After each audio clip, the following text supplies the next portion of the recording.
If you aspire to become a virtual assistant at hindi mo alam kung paano magsimula, this video is for you. I created a virtual assistant checklist noong 2022 that is still relevant to 2024 or to this day.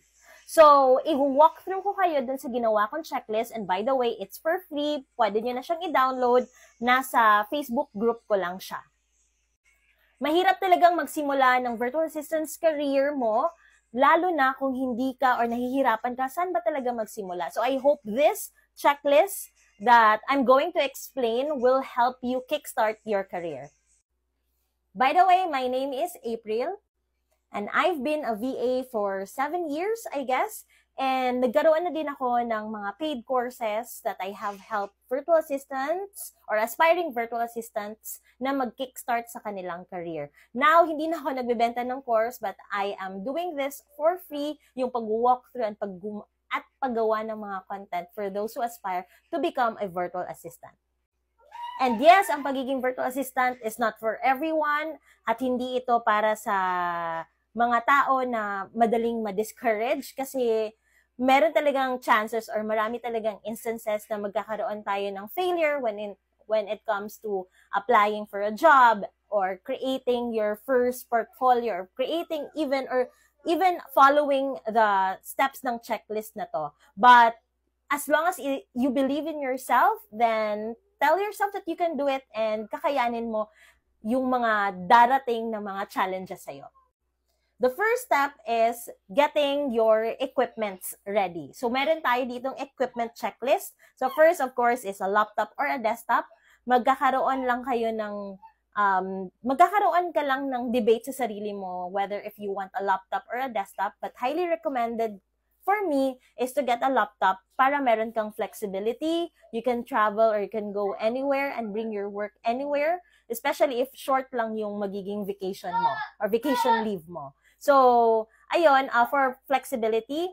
And then, for the specs naman, it would depend sa magiging niche mo. So, if you are trying or if you're starting out and then gusto mong mag-focus sa pagiging video editor, then kailangan mo ng medyo higher spec and higher yung capacity na mag-store ng mga videos doon sa device mo. Kasi kahit na naka-cloud or cloud-based, meron pa ring impact doon sa magiging hard drive or doon sa storage ng device mo or ng laptop mo. So again, highly recommended yung laptop, but again, if you want, pwede din namang desktop.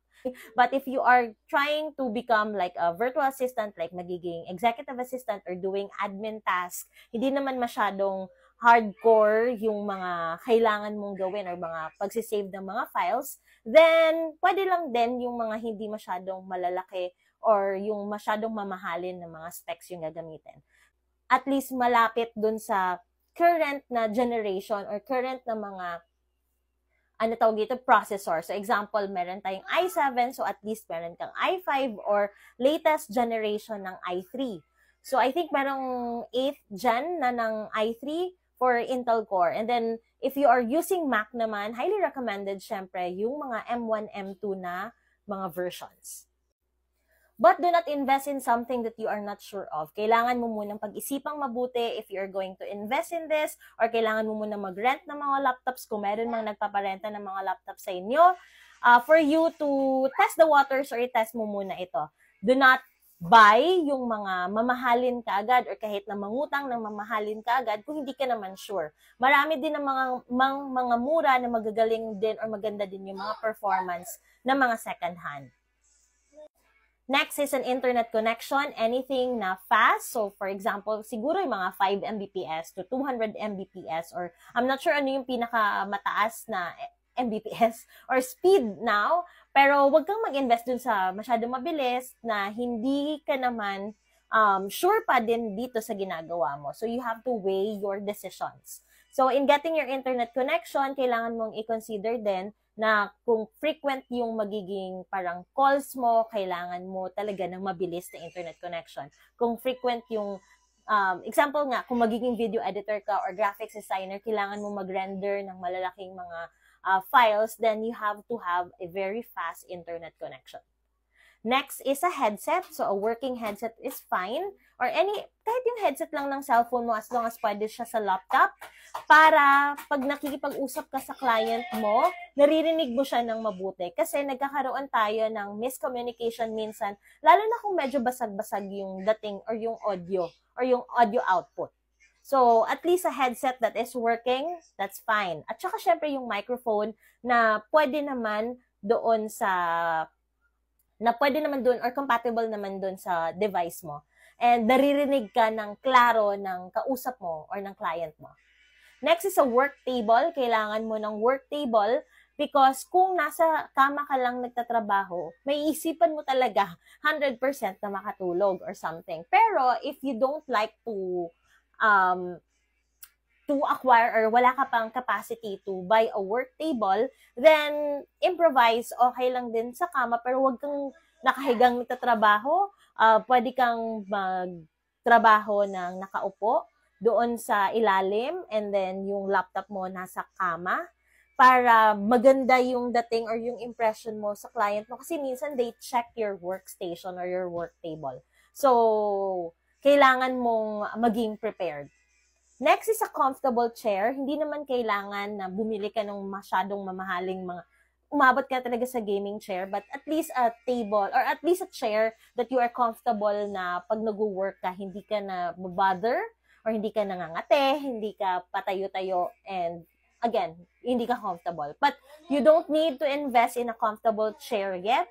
Pwede kang mag-improvise. So, kunwari monoblock, pwede mong lagyan ng siguro yung ang tawag dito yung pillows dun sa bandang butt mo na area or sa back mo na area para hindi masyadong masakit. Kasi sometimes it would take you hours talaga na nakaupo.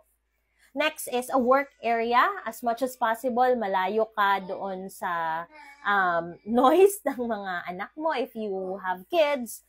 But then, minsan, may mga clients din naman na understandable at depende din sa magiging niche mo. Because if your work doesn't entail yung parati nakikipag-usap sa client, parati nakikipag-usap sa mga, kunwari, you are an appointment setter, hindi naman talaga kailangan ng phone or ng voice, then a work area that doesn't really distract you na lang dun sa outside world or dun sa paligid-ligid mo. Kasi ito yung magiging challenge mo minsan that you have kids around, you have dogs, you have chickens, and then nakikipag-usap ka sa client mo at medyo maingay. So, nadidistract ka. So, kailangan mo lang na ma-prove na hindi ka distracted para ma-feel nila na productive ka. Lastly is to have parang a working camera lang. So, for video calls if necessary, especially if you go on an interview, it is very important to have that good impression. And for me, as someone who interviews a lot, I really appreciate people or I really appreciate interviewees na nag-show up at nag-on ng camera nila na hindi na ako kailangan mag-initiate. So in using this checklist, all you need to do is just tick the boxes. I think interactive tong ginawa ko na checklist. Once you've ticked off the boxes, dun sa notes, pwede kang maglagay ng mga realizations mo upon paying or buying the equipment, kailan mo siya nabili, ano yung mga specs, etc. And yeah, that's it for now. I will film the next video tomorrow for the next page.